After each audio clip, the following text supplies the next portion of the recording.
Λίγο πριν από το διάλειμμα, έχουμε να σας παρουσιάσουμε μια πολύ ενδιαφέρουσα έρευνα που διεξήγαγε το Upfront σε συνεργασία με το Diversity Atlas σχετικά με τη μέτρηση της πολιτιστικής ποικιλομορφίας. Για την έρευνα και τα ευρήματα που προέκυψαν μέσα από το ερωτηματολόγιο που απαντήσατε πολλοί από εσάς, θα μας μιλήσει ο Μάριος Χατζηδαμιανός, Cultural Ambassador του Diversity Atlas.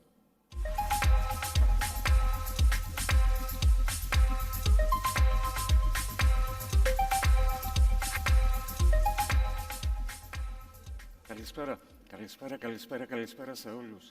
Καλησπέρα σε όλες, καλησπέρα σε όλα τα υπέροχα πλάσματα που είναι σήμερα εδώ.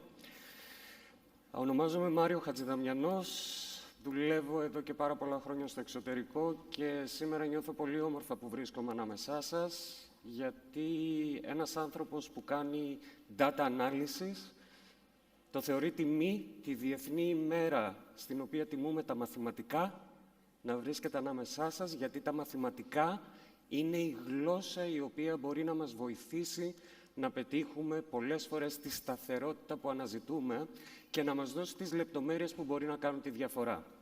Σήμερα βρίσκομαι ανάμεσά σας γιατί σε συνεργασία με την Τζομόκος και τη LiveFox ξεκινήσαμε την πρώτη απολύτως ανώνυμη έρευνα για τον αυτοπροσδιορισμό της πολιτισμικής διαφορετικότητας στην Ελλάδα.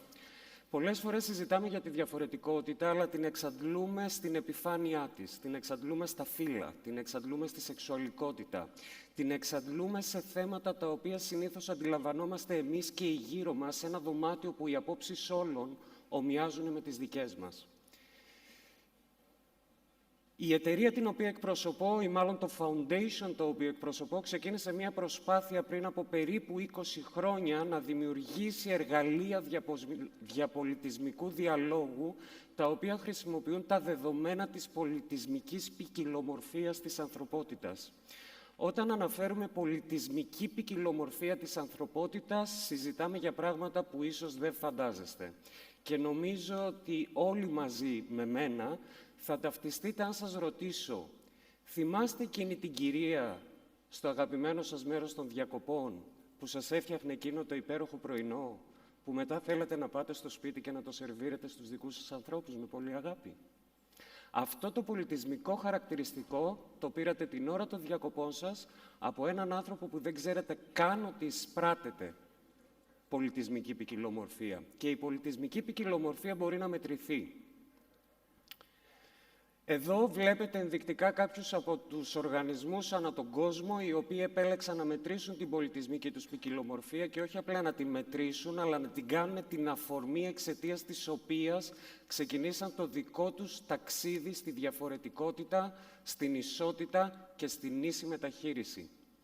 Σε αντίθεση με πολλούς οργανισμούς στη Δύση, οι οποίοι αναφέρονται στον όρο belonging με την έννοια του ατόμου να νιώθει ότι ανήκει σε έναν οργανισμό ή σε έναν φορέα ή ότι μέσα σε αυτόν τον φορέα η προσωπικότητά του είναι ταιριαστή, εμείς αναφερόμαστε στον όρο mutuality. Τι σημαίνει αυτό? Να μπορώ ακόμα και ως επισκέπτης ή ως χρήστης μιας υπηρεσίας ή ενός χώρου να δω τον εαυτό μου να κάνει το ίδιο πράγμα. Είναι αυτό που λέμε τα πρότυπα, αυτά που φαίνονται ή αυτά που δεν φαίνονται. Εδώ λοιπόν θα σας πω ότι το Diversity Atlas αναπτύχθηκε πάνω σε αυτήν ακριβώς την απορία. Τι είναι πολιτισμική ποικιλομορφία και πώς μπορούμε να αλλάξουμε κάτι όταν εμείς οι ίδιοι αγνοούμε το ποιοι είμαστε. Βλέπετε, αυτό το έτος είναι δίσεκτο. Και για πολλούς από εσάς που μπορεί να μην το γνωρίζετε, την 29η Φεβρουαρίου είναι η Παγκόσμια ημέρα για τις αόρατες ασθένειες και για τους αόρατους ασθενείς. Ασθένειες τα χαρακτηριστικά των οποίων δεν φαίνονται. Αυτή τη στιγμή δεν έχω μαζί μου επί σκηνής το μπαστούνι μου. Δεν έχω επίσης τη βεντάγια μου, γιατί τα φάρμακα που παίρνω για την ασθένεια, την οποία έχω και ζω μαζί της, δεν μου επιτρέπει να λειτουργώ με την άνεση που έκανα κατά το παρελθόν. Ένα αυτοάνωσο νόσημα μου άλλαξε όλη μου τη ζωή. Άρα, πώς μπορώ να αλλάξω εγώ τον εαυτό μου έχοντας ανακαλύψει αυτό το αυτοάνωσο και όλα τα υπόλοιπα που μάζεψα σαν εμπειρίες ζωής? Για να δούμε πώς.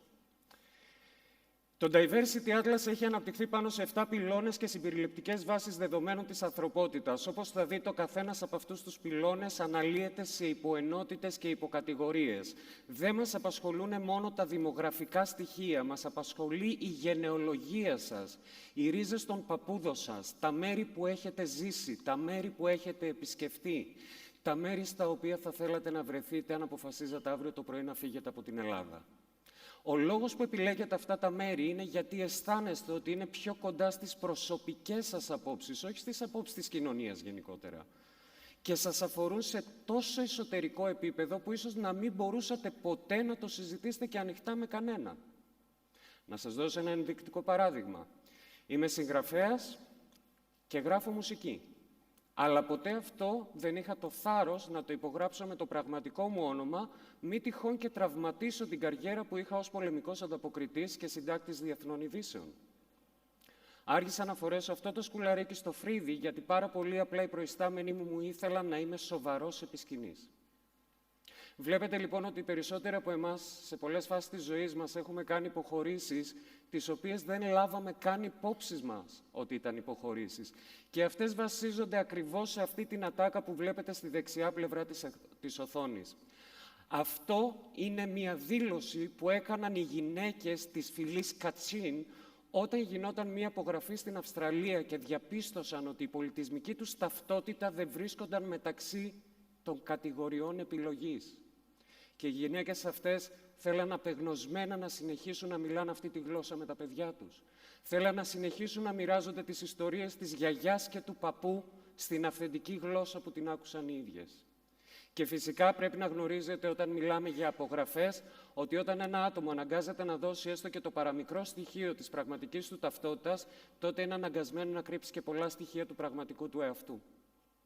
Σε αυτή τη λογική λοιπόν, σε συνεργασία με την Τζομόκος και την Λάιφο, ξεκινήσαμε πριν από ένα μικρό χρονικό διάστημα να ζητήσουμε από τους ανθρώπους για πρώτη φορά να αυτοπροσδιορίσουν την εσωτερική τους πολιτισμική ποικιλομορφία.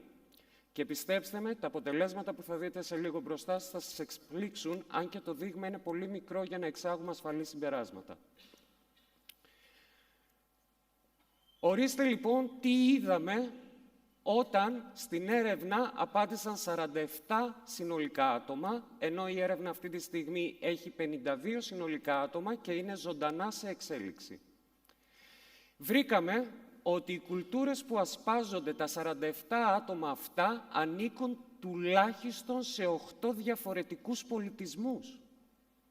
Ζουν στην Ελλάδα, εργάζονται στην Ελλάδα, αλλά δεν σκέφτονται ως Έλληνες. Το δεύτερο πολύ σημαντικό σημείο είναι ότι μεταξύ των ερωτηθέντων ατόμων 13 συνολικά προγονικές γενεαλογίες. Ενώ λοιπόν βλέπαμε ότι ο όρος που επιλέγανε να αυτοπροσδιοριστούν ήταν Έλληνας, η προγονική τους γενεαλογία, όπως θα δείτε στη στήλη δεξιά, Έλληνες της Ιωνίας ή Έλληνες Πόντιοι, ήρθανε και εμφανίστηκαν ακόμα πιο ψηλά και από την ιδιότητα την ελληνική. Γιατί η ρίζα είναι πιο δυνατή. Η πολιτισμική καταβολή είναι πιο δυνατή από μια ταυτότητα που γράφει Έλληνας. Το επόμενο στοιχείο θα δείτε ότι μιλούνται 19 γλώσσες και διάλεκτοι μεταξύ αυτών των 47 ατόμων. Θα ζητήσω από όλα τα άτομα που βρίσκονται στο χώρο να κάνετε την αναλογία, αν βλέπατε ή γνωρίζατε ποιος πραγματικά κάθεται δίπλα σας, αν μπορούσατε να ανακαλύψετε τη δική σας ιστορία και την ταύτιση με τη δική τους ιστορία. Και αυτό γιατί? Γιατί θα δείτε, όπως βλέπετε δεξιά, ότι η εκπαίδευση αποτελεί τη δεύτερη υψηλότερη προτεραιότητα στον αυτοπροσδιορισμό των ερωτηθέντων ατόμων. Η εκπαίδευση. Και αυτό δεν το έχουμε ξαναδεί παρά μόνο σε ακαδημαϊκούς.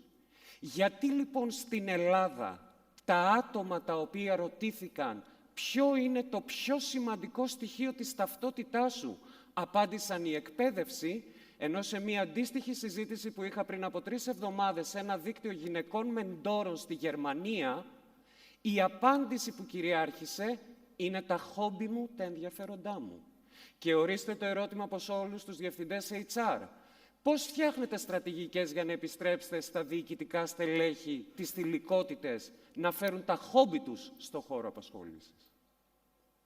Για να νιώσουν ενδυναμωμένες με τον τρόπο που αυτές θέλουν να αυτοπροσδιορίζονται. Και πιστέψτε με, έχω βρεθεί σε τόσα τραπέζια που η μόνη κουβέντα που ακούω είναι «Οι γυναίκες δεν ζητήσαμε ποτέ βοήθεια. Εσείς για κάποιο λόγο μας λέτε ότι χρειαζόμαστε βοήθεια». Έχουμε την ταυτότητά μας, έχουμε τη ζωή μας, έχουμε τα θέλω μας, έχουμε τα ενδιαφέροντά μας και μας έχετε κάνει θύματα μιας προπαγάνδας. Και το αντιλαμβάνομαι εν μέρει επί πολλής.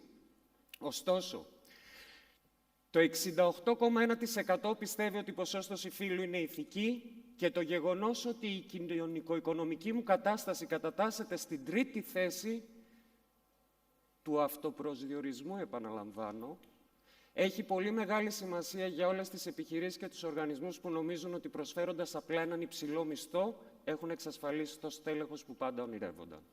Ο χρόνος μου δυστυχώς τελείωσε και δεν θα ήθελα να σας καθυστερήσω περισσότερο, γιατί πάντα μα πάντα είμαι χαρούμενος όταν βρίσκομαι ανάμεσα σε ένα θέμα και το φαγητό. Σας ευχαριστούμε πολύ, κύριε Χατζηδημιανέ. Να είστε καλά, πολύ ωραία, πολύ ενδιαφέρουσα έρευνα.